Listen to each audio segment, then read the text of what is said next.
ఈనాటి ముఖ్యాంశాలకు వచ్చేసరికి కౌశిక్ రెడ్డి చెప్పు తెగుద్ది. పాడి కౌశిక్ రెడ్డి కాదు, నువ్వు పాడే కౌశిక్ రెడ్డి అన్నా. రాష్ట్ర మహిళా కాంగ్రెస్ నేత కోచింగ్ సెంటర్లను కంట్రోల్లో పెడతాం, కేంద్ర గైడ్ లైన్స్ ను పూర్తిగా అధ్యయనం చేస్తాం. మంత్రి శ్రీధర్ బాబు గారు, సీతక్క. అక్రమ నిర్మాణాలను మీరే కూర్చేసుకోండి, లేకుంటే మేమే కూలుస్తామన్న సీఎం రేవంత్. కోర్టుకెళ్లినా న్యాయపరంగా పోరాడుతాం. 12,000 మూసి బాధితులకు ఇందిరమ్మ ఇండ్లు ఇస్తాం. మెడికల్ కాలేజీలు మా గొప్పేనన్న హరీష్. జీవోలు ఇచ్చినంత మాత్రాన కాలేజీలు నిర్మాణాలు కావన్న దామోదర్. సీనియర్ సిటిజన్లకు ఆరోగ్య బీమా, 6 కోట్ల మందికి లబ్ధి చేయనున్న ఆరోగ్య బీమా. ఢిల్లీలో సీఎం బిజీ. ఓవైపు ప్రధాని, మరోవైపు రాహుల్ తో భేటీ. వరద సాయాలు, రాబోయే పార్టీ కసరత్తుపై చర్చ. అంకుశం సినిమాలో విలన్ లాగా కేసీఆర్ ను గుంజుకెళ్లి లోపల పారేస్తాం. బండి సంజయ్. బీజేపీ కార్యకర్తల మీటింగ్ లో వివాదాస్పద వ్యాఖ్యలు చేసిన బండి సంజయ్. వరద సహాయాన్ని ఇరు రాష్ట్రాలకు సమానంగా ఇవ్వండి, విపత్తుతో అందరి ఇబ్బంది తీర్చాలి. 1284 ల్యాబ్ టెక్నీషియన్ పోస్టులకు జీవో రెడీ. 21 నుంచి దరఖాస్తుల స్వీకరణ జరుగుతుందన్న వైద్య ఆరోగ్య శాఖ. మార్చి కల్లా ఈ యాదాద్రి పవర్ ప్లాంట్ రెడీ అవుతుందన్న బట్టి. సెప్టెంబర్ 17 అధికారికంగా నిర్వహించాలన్న నారాయణ. ప్రజాపాలన దినోత్సవంగా అధికారికంగా నిర్వహిస్తామన్న రాష్ట్ర ప్రభుత్వం. పార్టీ మారిన ఎమ్మెల్యేకు గాజులు చీరలు అన్న కౌశిక్ రెడ్డి. నీకు పాడెమోసుడు ఖాయమన్న కాల్వ సుజాత. నేతన్నలకు ఏడాదంతా పని అన్న రాష్ట్ర ప్రభుత్వం. ఎమ్మెల్సీ ఎన్నికల్లో జీవన్ రెడ్డి భవిష్యత్తం తేలనున్నది. మిత్రులందరికీ శుభోదయం. Welcome to morning news. ఏదైతే దిశ మెయిన్ పేపర్లో ఏదైతే హుజరాబాద్ నియోజకవర్గానికి సంబంధించిన ఎమ్మెల్యే పాడి కౌశిక్ రెడ్డి ఇదివరకు గతంలోనే తెలంగాణ అత్యున్నతమైన పదవిలో ఉన్నటువంటి గవర్నర్ను మహిళా సమాజమే కాదు యావత్ తెలంగాణ నివ్వరపోయే విధంగా తప్పుగా కారు కూతలు ఎమ్మెల్సీగా ఉండి కారు కూతలు కూసినటువంటి ఎమ్మెల్సీగా ఉండి కారు కూతలు కూసిన కౌశిక్ రెడ్డికి సంబంధించి ఆ తర్వాత జరిగిన పరిస్థితులల్లా ఎక్కడికక్కడ ముదిరాజ్ బిడ్డలను కూడా తప్పుగా తూలనడంతో వారు కూడా ఈ రాష్ట్ర ముదిరాజ్ బిడ్డలందరూ కూడా కౌశిక్ రెడ్డిపై ఫైర్ కావడం జరిగింది. అదేవిధంగా నిన్న కూడా ఏదైతే పార్టీ మారిన ఎమ్మెల్యేలను ఉద్దేశించి మాట్లాడే క్రమంలో మొన్న కూడా ఏదైతే కేటీఆర్ తప్పుగా మాట్లాడి మళ్ళీ ఏదైతే ఆర్టీసీ బస్సుల్లో బ్రేక్ డ్యాన్సులు చేయాలి, రికార్డింగ్ డ్యాన్సులు చేసుకోండి అని మాట్లాడిన కేటీఆర్ మహిళా కమిషన్ ముందుకెళ్ళి తప్పైంది మన్నించండి అని చెప్పడం జరిగింది. అయినప్పటికీ నిన్న కూడా కౌశిక్ రెడ్డి ఎమ్మెల్యే తన పొగరుతో ఏదైతే ఎమ్మెల్యేలను సీనియర్ అయిన కడియం శ్రీహరి లాంటి వారిని, దానం నాగేందర్ లాంటి వారికి మేము చీరలు గాజులు పంపిస్తామని తప్పుగా మాట్లాడు. పబ్లిక్ రిప్రజెంటేషన్గా ఉండి ప్రజల ఓట్లతో గెలిచినటువంటి సిగ్గులేని నాయకునిగా ఈ రాష్ట్రంలో అత్యంత చండాలమైన భాష వాడి చండాలమైన బిహేవియర్ వాడి రాష్ట్ర ప్రజానికం కూడా ఇటువంటి నీచుడిగా ఓటేసినామని అనిపించే విధంగా తప్పుగా మాట్లాడినటువంటి కౌశిక్ రెడ్డి గురించి నిన్న ఏదైతే మహిళా రాష్ట్ర కాంగ్రెస్ కు సంబంధించిన వారా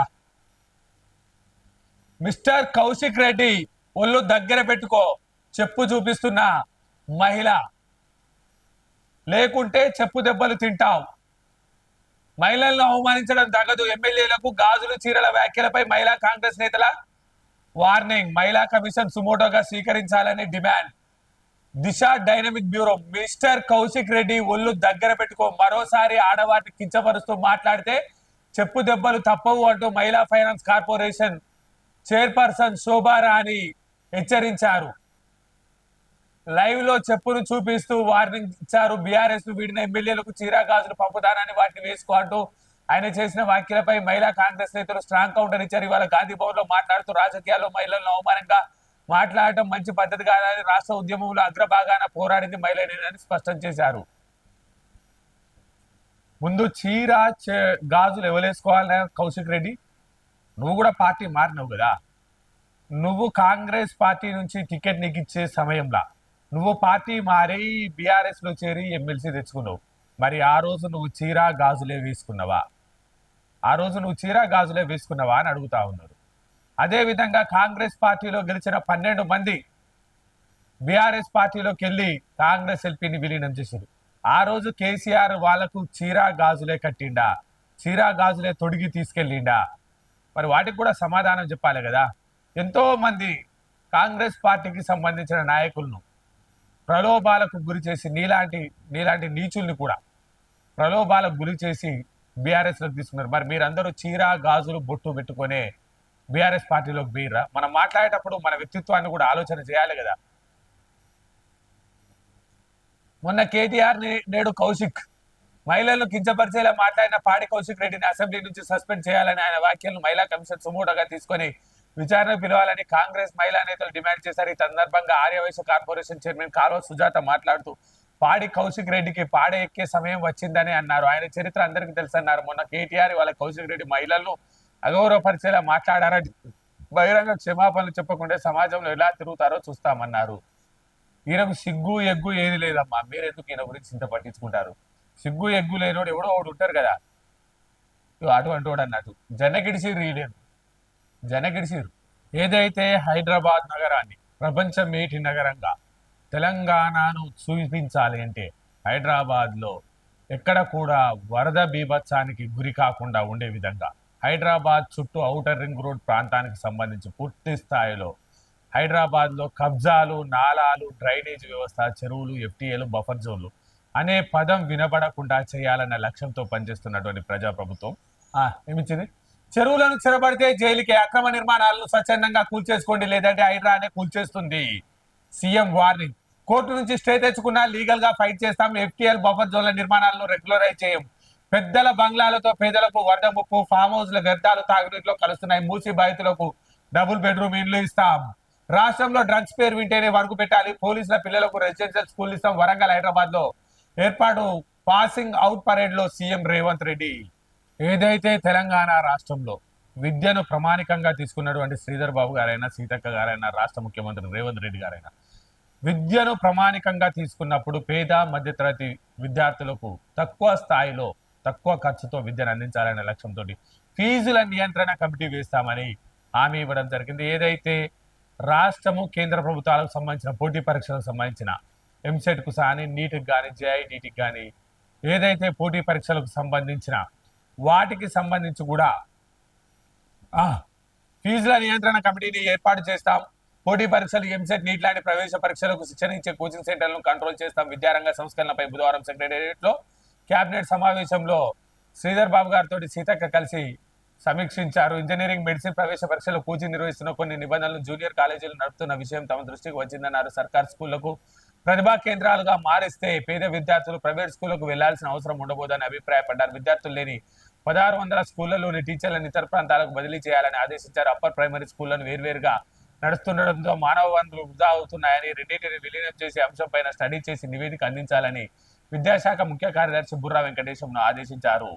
కళాశాలను అప్గ్రేడ్ చేసే పనులను వేగవంతంగా చేయాలని సూచించారు. మసబ్ ట్యాప్, రామంతపూర్, వరంగల్, నిజామాబాద్, మహబూబ్ నగర్, నల్గొండ, కొత్తగూడెం, సికింద్రాబాద్, కులి, కుత్బుషా పాలిటెక్నిక్ కళాశాలలో ఇంజనీరింగ్ కళాశాలను ప్రారంభిస్తామని చెప్పారు. డిగ్రీ కాలేజీలోని పబ్లిక్ పాలసీ స్టూడెంట్లను ఏడాది పాటు ఎమ్మెల్యేలు, ఎంపీలు, ఎమ్మెల్సీల వద్ద ఇంటర్నీలుగా పనిచేసే అవకాశం కల్పిస్తామన్నారు. మంచి ఆలోచన ఇది. దీని ద్వారా ప్రభుత్వ పాలనపై అవగాహన ఉంటుందని చెప్పారు. సమాజం కోసం ఆలోచించేలా ప్రోత్సాహం చేస్తామని సీతక్క చెప్పడం జరిగింది. విద్యాశాఖ ముఖ్య కార్యదర్శి బుర్రా వెంకటేశం విద్యాశాఖపై ప్రజెంటేషన్ ఇచ్చారు. శ్రీధర్ బాబు గారు పరిశ్రమల శాఖ మంత్రిగా రాష్ట్రానికి వన్నె తెచ్చే కార్యక్రమాలు చేస్తున్నటువంటి శ్రీధర్ బాబు గారు మరోమారు విద్యకు సంబంధించి ఈ రాష్ట్రంలో విద్యావంతులు, మానవ వనరులు వృధా కావద్దు, మానవ వనరులను తయారు చేసే కేంద్రాలు దేవాలయాల్లా ఉండాలి, ఎవరు వెళ్ళినా ఫ్రీగా వెళ్ళి వచ్చే విధంగా ఉండాలి. మానవ వనరుల కేంద్రాలు ఏదైతే అప్పర్ ప్రైమరీ స్కూళ్లను వేరువేరుగా నడపడం వల్ల విద్యకు సంబంధించి మానవ వనరులు కొద్ది వృధా జరుగుతూ ఉన్నాయి, వాటికి సంబంధించిన సమయపాలన భేదం వస్తూ ఉంది అన్న ఆలోచన చేస్తూ ఉన్నారు. దానిపై స్టడీ చేయాలని చెప్పి కూడా ఒక కమిటీని వేస్తామని చెప్పడం జరిగింది. అదేవిధంగా శ్రీధర్ బాబు గారు మేక్ ఇన్ ఇండియాలో మేక్ ఇన్ తెలంగాణను పెంపొందించాలి, రాష్ట్రాన్ని ఉత్పాదక రంగంలో అగ్రగామిగా నిలిపేలా మేక్ ఇన్ తెలంగాణ భావనను పెంపొందించాల్సిన అవసరం ఉందని ఐటీ పరిశ్రమల శాఖ మంత్రి శ్రీధర్ బాబు గారు పిలుపునిచ్చారు. దేశీయ మార్కెట్లో తెలంగాణ ఉత్పత్తులకు ఆదరణ ఉండేలా నాణ్యతకు ప్రాధాన్యం ఇవ్వాలని సూచించారు. బేగంపేట బుధవారం quality circle forum of India Hyderabad chapter వార్షిక సదస్సును ప్రారంభించి మాట్లాడారు. పరిమాణం పైనే కాకుండా నాణ్యతకు కూడా ప్రాధాన్యతనిస్తే దేశమంతా తెలంగాణ వైపు చూస్తుందన్నారు. కృత్రిమ మేధ వినియోగం ఉద్యోగులు, కార్మికులు, పరిశ్రమలు, ప్రతినిధులకు అవగాహన కల్పిస్తామని వెల్లడించారు. కార్యక్రమంలో హైదరాబాద్ చాప్టర్ చైర్మన్ బాలకృష్ణారావు, హనుమంతరావులు పాల్గొన్నారు. శ్రీధర్ బాబు గారు అయితే కబ్జాదారులను వదిలే ప్రసక్తే లేదు. పెద్ద పెద్ద ఫామ్ హౌస్ల వ్యర్థాలన్నీ పరిసర ప్రాంతాల్లో ఉన్న చెరువుల్లోకే వదులుతా ఉన్నారు. పెద్దల ఫామ్ హౌస్ల వల్ల పేదలకే ఇబ్బంది జరుగుతా ఉంది. మూసీ పరివాహక ప్రాంతంలో ఉన్నటువంటి పేదల గుడిసెలైతే ఏవి తొలగించామని అంటున్నారు. వారికి 12,000 డబుల్ బెడ్రూమ్ ఇల్లు కట్టించే బాధ్యత రాష్ట్ర ప్రభుత్వానిదే. అలాగని పెద్దలు మా దగ్గర డబ్బులు ఉన్నాయి కదా, మేము విచ్చలవిడిగా కోర్టులకు వెళ్తాం, స్టేలు తెచ్చుకుంటాం అని అంటే న్యాయ పోరాటం కూడా చేస్తాం. కోర్టుకు వెళ్ళిన వాటిపై లీగల్ గా ఫైట్ చేస్తాం. దయచేసి తెలంగాణ రాష్ట్రంలోని హైదరాబాద్ ప్రాంతాన్ని మేటి నగరంగా తీర్చిదిద్దాలి అంటే ఆక్రమణలు, ఆక్రమణదారులు, విధ్వంసాలు, విద్వేషాల మధ్య సాగిన 10 సంవత్సరాల హైదరాబాద్ ప్రాంతాన్ని శుద్ధి చేయాల్సిన అవసరం ఉంది. మేము తప్పకుండా శుద్ధి చేసి తీరుతాం అని తెలంగాణ రాష్ట్ర ముఖ్యమంత్రి రేవంత్ రెడ్డి గారు చెప్పడం జరిగింది. అదేవిధంగా రాష్ట్రంలో ఎక్కడైనా డ్రగ్స్ పేరు వింటే, డ్రగ్స్ అన్న పదం వస్తే వెన్నులో వణుకు పుట్టాల్సిందే. డ్రగ్ రహిత రాష్ట్రంగా తీర్చిదిద్దడమే మా లక్ష్యం. పోలీస్ పిల్లలకు వారికి సంబంధించిన రెసిడెన్షియల్ స్కూళ్లను కడతాం. హైదరాబాద్, వరంగల్, మేటి నగరాల్లో పోలీస్ అకాడమీని సృష్టిస్తామని చెప్తా ఉన్నారు. ఇకపోతే ఇప్పటి వరకు దాదాపుగా 23 ప్రాంతాల్లో 262 కట్టడాలను కూల్చివేయడం జరిగింది. కట్టడాల పరంపర పూర్తి స్థాయిలో కొనసాగుతుంది. కట్టడాల పరంపర ఆగదు. రాష్ట్రాన్ని సుందరంగా తీర్చిదిద్దే వరకు హైడ్రా తన పని తాను చేసుకోబోతుందని చెప్తా ఉన్నారు. అదేవిధంగా ఢిల్లీకి రేవంత్ నేడు ప్రధాని అమిత్ షా తో భేటీ. వరద నష్టంపై నివేదికలు, ఆర్థిక సహాయానికి విజ్ఞప్తి. ఎన్డీఆర్ఎఫ్ నిధుల వినియోగంపై వివరణ అనంతరం రాహుల్ ఖర్గేతో భేటీ. కేబినెట్, పార్టీ పదవులపై డిస్కషన్. సీఎంతో పాటు డిప్యూటీ సీఎం, పిసిసి చీఫ్ సైతం పర్యటనలో ఉన్నట్టుగా తెలుస్తా ఉంది.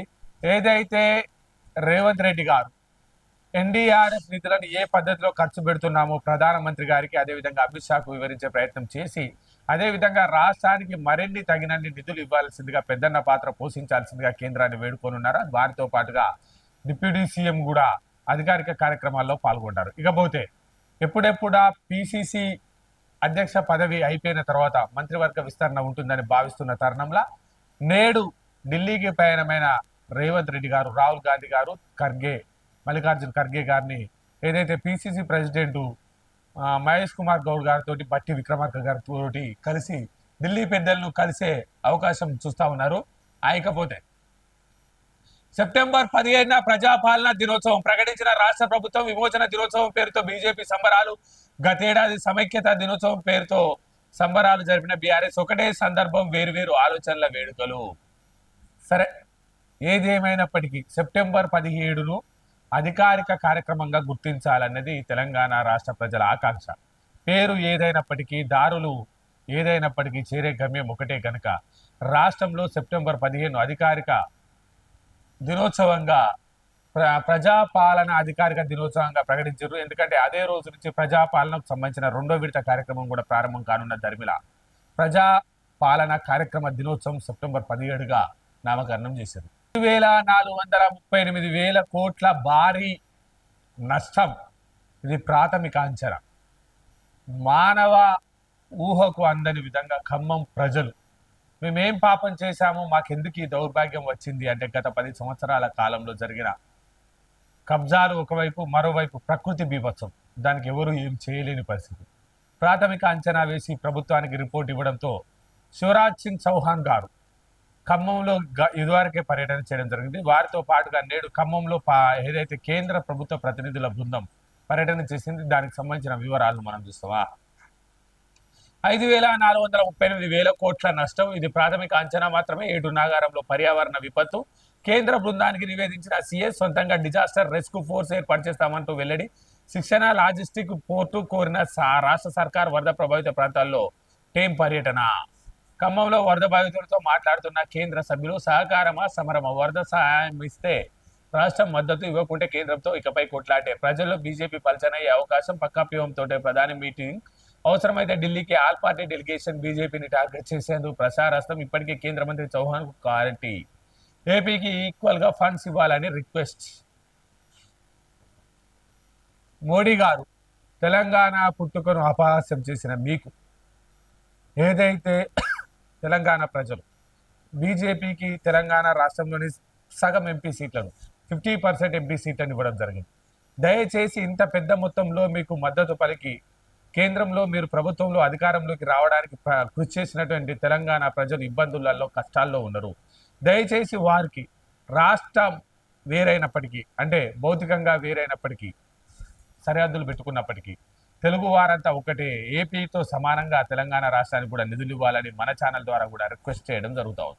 ఫీజుల నియంత్రణపై ఏదైతే పేద మధ్యతరగతి విద్యార్థులకు సంబంధించి పూర్తి స్థాయిలో విద్య, వైద్యం, ఆరోగ్య పరిశ్రమలు అందించాలన్న లక్ష్యంతో పనిచేస్తున్న రాష్ట్ర సర్కార్కు సంబంధించి రాష్ట్ర శాసనసభ వ్యవహారాల శాఖ మంత్రివర్యులు శ్రీధర్ బాబు గారు ఫీజుల నియంత్రణకు సంబంధించి అడ్డగోలుగా ఇష్ట రీతిన అడ్మిషన్ల పేరుతోటి ఫీజులతోటి మధ్యతరగతి విద్యార్థులకు విద్యను భారం చేస్తున్నటువంటి వాటికి సంబంధించి ఫీజుల నియంత్రణపై కమిటీ, కోచింగ్ సెంటర్లను కంట్రోల్లో పెడతాం, 9 పాలిటెక్నిక్ కాలేజీలను ఇంజనీరింగ్ కాలేజీలుగా అప్గ్రేడ్ చేస్తాం, రాష్ట్రంలో విద్యార్థులు లేని స్కూళ్లు 1600, అందులో టీచర్లంతా ఇతర స్కూళ్లకు బదిలీ చేస్తాం. క్యాబినెట్ సబ్ కమిటీ మీటింగ్ లో మంత్రి శ్రీధర్ బాబు గారు 28,000 ఇందిరమ్మ ఇండ్లు, సుమారు 11,500 ఇండ్లు పూర్తిగా ధ్వంసం, 28,000 పాక్షికం, వరద నష్టంపై అన్ని జిల్లాల కలెక్టర్ల నుంచి సర్కార్కు నివేదిక, ఇందిరమ్మ ఇండ్లు ఫస్ట్ ఫేజ్ లో పంపిణీ చేసేలా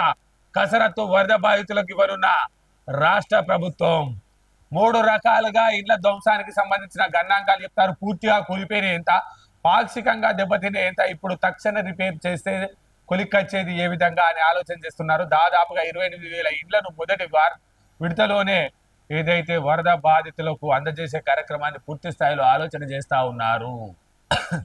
కేంద్ర మంత్రి, కేంద్ర హోంశాఖ సహాయక మంత్రి ఎవరైతే బండి సంజయ్ గారు ఉన్నారో, కరీంనగర్ ఎంపీ, వాళ్ళు ఏం మాట్లాడతారంటే, కేసీఆర్ ను జైల్లో వేసే వాళ్ళం, అంకుశం సినిమా లాగా రామ్ రెడ్డి లాగా గుంజుకపోయేటోళ్ళం, మేము అధికారంలోకి వచ్చి ఉంటే అదే జరిగేది. కాంగ్రెస్ ఢిల్లీ పెద్దలతో గులాబీ బాస్ కుమ్మక్కు, అందుకే రేవంత్ ఆయన జోలికి వెళ్ళడం లేదు. అబ్బా ఏందా, ఈసారి జిహెచ్ఎంసీ పీఠం, మేయర్ పీఠం బీజేపీదే. కేంద్ర సహాయ మంత్రి బండి సంజయ్, రాష్ట్రంలో బీజేపీ అధికారంలోకి వచ్చేది ఉంటే కేసీఆర్ అంకుశం సినిమాలో లాగా రామ్ రెడ్డి లాగా గుంజుకపోయి జైల్లో వేసేవాళ్ళమని బీజేపీ సభ్యత నమోదు కార్యక్రమంలో ఆయన మాట్లాడారు. చెవిలో పువ్వులు పెట్టే కార్యక్రమం ఏం లేదుగా. ఇప్పటికి కూడా మీరు కేంద్ర ప్రభుత్వ ఆధీనంలో ఉండాల్సినటువంటి ఫోన్ ట్యాపింగ్ కేసును రాష్ట్ర ప్రభుత్వం మీకే అప్పచెప్తామని అడిగింది. ఇప్పటికి కూడా రాష్ట్ర ప్రభుత్వానికి మేము సూచనలు చేస్తాం. ఫోన్ ట్యాపింగ్ కేసు మీకు అప్పచెప్తాం. ఫోన్ ట్యాపింగ్ కేసులో ప్రధాన నిందితుడుగా ఉన్నటువంటి కేసీఆర్ను ఇప్పటికైనా మీరు జైల్లో వేసే అవకాశం మీకు ఉంటుంది. వేస్తారా? భారీ డైలాగులు పెట్టి పెద్ద గొంతేసుకొని అరిచినంత మాత్రాన జరగదు సార్. ఉడుకు నీళ్లకు ఇండ్లు కాలవు. నా దగ్గర బిర్యానీ ఉంది నీకు ఇస్తా అంటే కడుపు నిండదు. మీరు పెద్ద డైలాగులు కొట్టి బీజేపీ పార్టీలో కార్యకర్తలను కొద్దిగా ఉత్సాహపరిచే ఆలోచన చేస్తూ ఉన్నారు. దానికి మేమేం అడ్డుకోం. కానీ ఢిల్లీ పెద్దలతోటి కేసీఆర్ ఢిల్లీలో కుమ్మక్కయ్యారంటారు. కేసీఆర్ కుమ్మక్కాయ అయింది ఎవరితోటి, కేటీఆర్, హరీష్ ఎవరితోటి కుమ్మక్కయ్యారు అనేది రాష్ట్ర ప్రజలంతా చూస్తూ ఉన్నారు.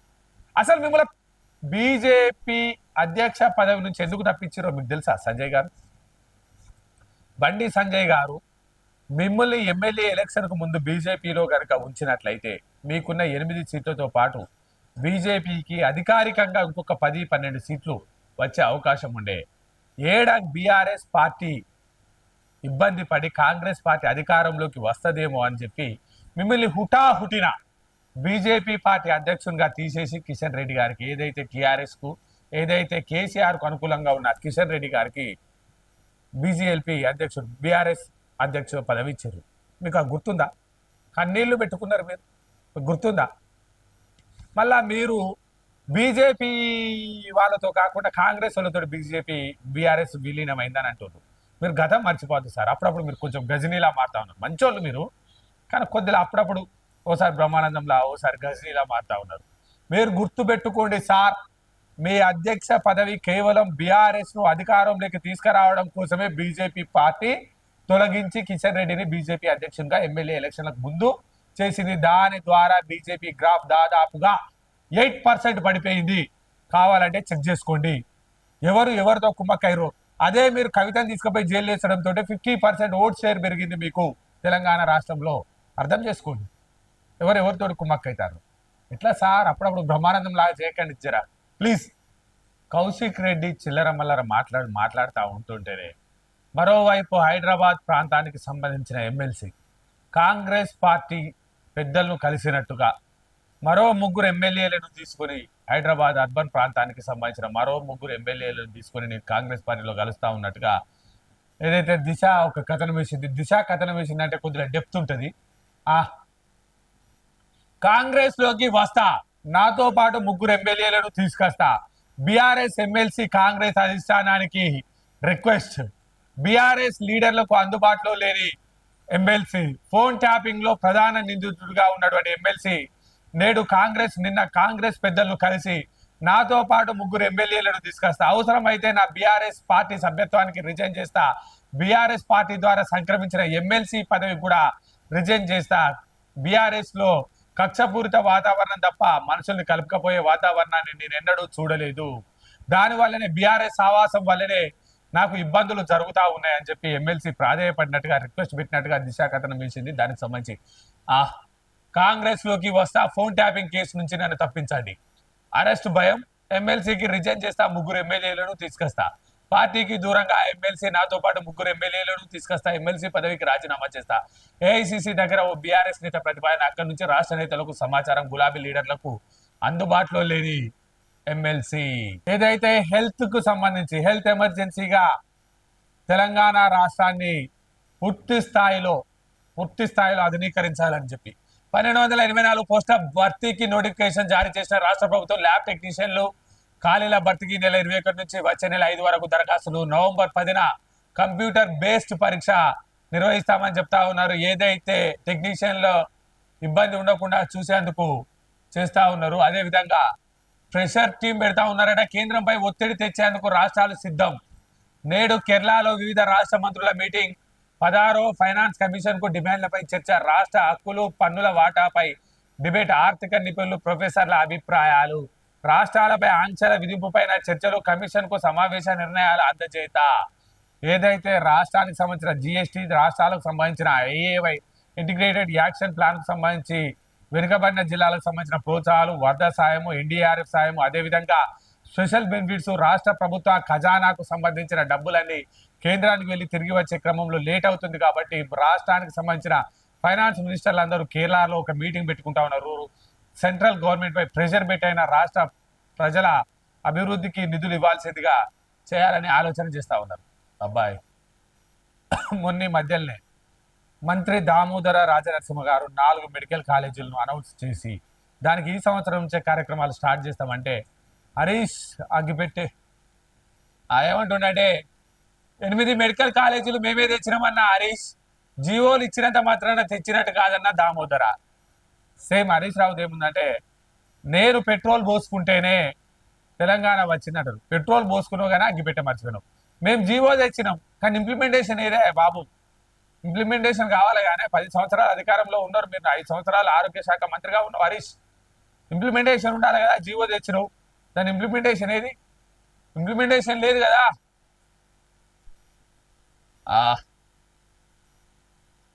మెడికల్ కాలేజీలు తీసుకొచ్చిన ఘనత బీఆర్ఎస్ ప్రభుత్వానికి దక్కుతుందని హరీష్ అంటే, కాంగ్రెస్ ప్రభుత్వం వచ్చాక మెడికల్ కాలేజీలు పట్టించుకొని అదేవిధంగా మ్యానుఫ్యాక్చరింగ్ కు సంబంధించి టీచింగ్ ఫ్యాకల్టీని నియమించడం వల్లనే వైద్య ఆరోగ్య శాఖకు సంబంధించి మేలు జరుగుతుందని దామోదర్ రాజనరసింహ కౌంటర్ ఇవ్వడం జరిగింది. ఆరోగ్య బీమాకు సంబంధించి 70 ఏళ్లు దాటినలకు 5 లక్షల ఆరోగ్య బీమా, వృద్ధులకు ఆయుష్మాన్ భారత్ స్కీమ్ వర్తింపునకు కేంద్రం ఒకే 6 కోట్ల మంది సీనియర్ సిటిజన్లకు లబ్ధి. జల విద్యుత్ ప్రాజెక్టులకు 12,000 కోట్లు, 5 ఏళ్లలో 62,500 కిలోమీటర్ల రోడ్లు, ఎలక్ట్రిక్ వెహికల్ కు సబ్సిడీలు. 14,000 కోట్లు ఈ డ్రైవ్ ఈ బస్ పిఎస్ఎం స్కీమ్లకు క్యాబినెట్ ఆమోదం. యాదాద్రి పవర్ ప్లాంట్ రెడీ, రెండో యూనిట్ ఆయిల్ సింక్రటైజేషన్ పూర్తి. బట్టి విక్రమార్కారు స్విచ్ ఆన్ చేసిన డిప్యూటీ సీఎం మంత్రులు ఉత్తమ్ కుమార్ రెడ్డి. గత ప్రభుత్వ నిర్లక్ష్యం వల్లే ప్రాజెక్టుల పనుల్లో జాప్యం జరిగింది. కాంగ్రెస్ వచ్చాకే పనుల్లో వేగం పెరిగింది. పెండింగ్ బిల్లులన్నీ చెల్లిస్తామని చెప్పినటువంటి బట్టి విక్రమార్కారు. బట్టికి థ్యాంక్స్ చెప్పిన ఉత్తమ్ కుమార్ రెడ్డి. తెలంగాణ విలీన దినోత్సవాన్ని అధికారికంగా నిర్వహించాలి. సిపిఐ జాతీయ కార్యదర్శి నారాయణ డిమాండ్. చరిత్రను బీజేపీ వక్రీకరించాలని చూస్తా ఉంది. తప్పకుండా సార్, అదే విధంగా ఆలోచన చేస్తా ఉన్నారు. నేతన్నలకు ఏడాదంతా పని. రాష్ట్ర ప్రభుత్వ నిర్ణయంతో సిరిసిన్న నేతన్న హర్షం. ఎస్హెచ్జి మహిళలకు ఏడాదికి 2 చీరలు. చీరల నాణ్యత, డిజైన్ల ఎంపికపై నిఫ్టీకి బాధ్యతలు. త్వరలోనే 1,30,00,000 చీరల తయారీకి ఆర్డర్. మంచి ఆలోచన నేతలను ఆదుకోనికి. ఎమ్మెల్సీ బరిలో నిలిచేదెవరు? వచ్చే మార్చిలో జీవన్ రెడ్డి పదవీ కాలం పూర్తి. మరోసారి ఆయన అభ్యర్థిత్వంపై సస్పెన్స్. కాంగ్రెస్ పార్టీ టికెట్ కు ఫుల్ డిమాండ్. ఆశావాహుల్లో ఆల్ ఫోర్స్. నరేందర్ రెడ్డి, విల్చాల రాజేందర్ రావు. ఈసారి దూరంగానే బీఆర్ఎస్. బలమైన అభ్యర్థిని నిలిపే వేటలో బీజేపీ. జీవన్ రెడ్డి పోటీ చేస్తారా, వైదొలుగుతారా? జగిత్యాలగా ఎమ్మెల్యేగా గెలిచిన డాక్టర్ సంజయ్ కుమార్ ను కాంగ్రెస్ లో చేర్చుకోవడంతో జీవన్ రెడ్డి రాష్ట్ర నాయకత్వంపై అలిగారు. పార్టీలో ఆయనకు ఎలాంటి ప్రాధాన్యత తగ్గదని ఏఐసీసీ ప్రధాన కార్యదర్శి కేసీ వేణుగోపాల్ హామీ ఇవ్వడంతో ఆయన శాంతించారు. ఎమ్మెల్సీ పదవీ కాలం ముగిశాక ఎలాంటి ప్రాధాన్యత ఇస్తారనే దానిపై ఉత్కంఠ నెలకొంది. వయసుపై పడినందున ఈసారి జీవన్ రెడ్డి పోటీ చేయకపోవచ్చనే చర్చ నడుస్తా ఉన్నది. దానికి సంబంధించి ఆల్ ఫోర్స్ నరేందర్ రెడ్డి కాంగ్రెస్ పార్టీకి అనుకూలంగా ఉన్నాడు. కరీంనగర్ విద్యా సంస్థల అధినేత. ఈయనకిచ్చే అవకాశాలు కనిపిస్తా ఉన్నాయి. అదేవిధంగా తన తండ్రి వెలిచాల రాజేందర్ రావు పేరును బలంగా వాడుకొని, వెలిచాల జగపతిరావు పేరును బలంగా వాడుకొని స్ఫూర్తిగా తీసుకుని ఎమ్మెల్సీలో పోటీ చేయాలని భావిస్తున్నట్టుగా తెలుస్తా ఉంది. 3.5 లక్షల ఓట్లు సాధించారు మొన్న. ఆయన ప్రస్తుతం ఫుల్ టైం పాలిటిక్స్ లో ఉన్నారు. కరీంనగర్ డీసీసీ బాధ్యతలు అప్పగించే యోచనలో పార్టీ అధిష్టానం ఉందనే ప్రచారం కూడా జరుగుతుంది. టికెట్ కన్ఫర్మ్ చేస్తే గ్రాడ్యుయేట్స్ లో ఎన్రోల్ చేసుకునేందుకు ఆయన రెడీ అవుతున్నారు. ఇరిగేషన్ శాఖకే ఎక్కువ నష్టం. వరద నష్టంలో సగానికి పైగా డిపార్ట్మెంట్లు లాస్. 4,434 కోట్ల అంచనా నష్టం జరిగిందని షార్ట్ టెండర్లు పిలుస్తున్నారు. అయితే కరీంనగర్ సంబంధించి నుస్తులాపూర్ అంగారిక టౌన్షిప్ లో వసతులు కల్పించని గత ప్రభుత్వం. ప్లాట్లు అమ్మేశారు, సౌలతులు మరిచారు. ఆ సౌకర్యాలకు ప్లాట్ల అమ్మకంతో 180 కోట్ల ఆదాయం వచ్చింది. సౌలతులు కల్పించలేదు. రోడ్లు, డ్రైనేజీ, పార్కు, విద్యుత్ సౌకర్యం కల్పించడంలో విఫలం చెందిరు. ఫ్లాట్లలో ఇళ్ల నిర్మాణానికి ముందుకు రాని కొనుగోలుదారులు. చాలా మంది పేద దిగువ మధ్యతరగతి ప్రజలు సర్కార్ వెంచరని నమ్మి అంగారక టౌన్షిప్ లో ప్లాట్లు కొనుక్కున్నారు. పైసా కూడబెట్టి సర్కార్ కట్టారు. వేలం వేసేటప్పుడు అన్ని సౌకర్యాలు కల్పిస్తామని చెప్పారు. ఎలాంటి సౌకర్యం కల్పించలేదు. అప్పుడు ఆఫీసర్లు సుడా చైర్మన్ పుల్లేరు. ప్రస్తుత కలెక్టర్ సుడా చైర్మన్ చొరవ తీసుకుని న్యాయం చేయాలి. రఘుశంకర్ రెడ్డి అధ్యక్షుడు, అంగారిక ప్లాట్ల ఓనర్ వెల్ఫేర్ అసోసియేషన్. 20 కోట్లతో ప్రతిపాదనలు పంపాం. అంగారిక టౌన్షిప్ లో సమస్యలు నా దృష్టికి వచ్చాయి. ప్లాట్లు అమ్మినప్పుడే సౌకర్యాలు కల్పించాల్సి ఉండే. నేను చైర్మన్ గా బాధ్యతలు చేపట్టాక వెంటనే 20 కోట్లతో ప్రతిపాదన సిద్ధం చేయించాను. కలెక్టర్లతో చర్చించి అన్ని సౌకర్యాలు కల్పించేందుకు కృషి చేస్తా. ప్లాట్ల ఓనర్లు ఆందోళనకు గురి కావద్దు అని చెప్పి సుడా చైర్మన్ చెప్తా ఉన్నాడు. ఆ వెల్చాల రాజేంద్రరావు. సంజయ్, సిరిసిల్ల కార్మికుల పట్ల మీ విజన్ ఏంటి? ఆయన విజన్ అలా ఒకటే, గట్టిగా మాట్లాడాలి, పోయిన రాష్ట్ర అధ్యక్ష పదవి తెచ్చుకోవాలి, ఇంకేముంటాయి. రామగుండం బల్దియా మీటింగ్ రసా బసా. మీటింగ్ లో ప్లకార్డులతో బీఆర్ఎస్ కార్యకర్తల, కార్పొరేటర్ల ఆందోళన. నిన్నటిదాకా బీఆర్ఎస్ కదా రామగుండం బల్దియా, ఏమైంది మళ్ళా? అనంతరం ప్లాట్ లో జీరో లిక్విడ్ డిశ్చార్జ్ నిర్మాణాన్ని చేపట్టకపోతే ఆర్ఎఫ్సిఎల్ పై క్రిమినల్ చర్యలు తీసుకోవాలని ఫిర్యాదు చేయనున్నట్టు తీర్మానం చేశారు. అలాగే 25వ డివిజనల్ కార్పొరేటర్ సుమలత, ఈమె కాంగ్రెసే కదా, నిరసన తెలిపారు. తన డివిజన్ లో కాంగ్రెస్ సమస్యలపై ఎన్నిసార్లు వినియోగించినా పట్టించుకోలేదంటూ 20వ డివిజన్ కన్నూరు సతీష్ కుమార్ నల్ల కండువా కప్పుకొని మీటింగ్ హాజరయ్యారు. మీటింగ్ లో 23 అంశాలకు సభ్యులు ఆమోదం తెలిపారు. మార్కెట్ కమిటీ పోస్టుల కోసం పోటాపోటీ. పదవుల కోసం పంతం పడుతున్న లీడర్లు. ఏకాభిప్రాయం కోసం ముఖ్య నేతల కసరత్తు. పదవులు దక్కించుకోవడానికి ఆశావాహుల పైరవీలు. కాంగ్రెస్ పెద్దల చెంతకు పంచాయతీ. ఇందూర్ మార్కెట్ కోసం పట్టు. సుడా పోస్టు కూడా అంతే. నిజామాబాద్ మార్కెట్ కమిటీ ఆర్మూర్ వర్లితో పాటు తెలంగాణ రాష్ట్ర వ్యాప్తంగా ఉన్న మొత్తం మార్కెట్ కమిటీ చైర్మన్లను పూర్తి స్థాయిలో వేసినట్లయితే కొంతమంది ఆశావాహులు, కొంతమంది ఏదైతే పార్టీ కోసం కష్టపడ్డ వారందరికీ అవకాశం లభించినట్టుగా అవుతుందని మన న్యూస్ ఛానల్ ద్వారా చెప్పడం జరిగింది.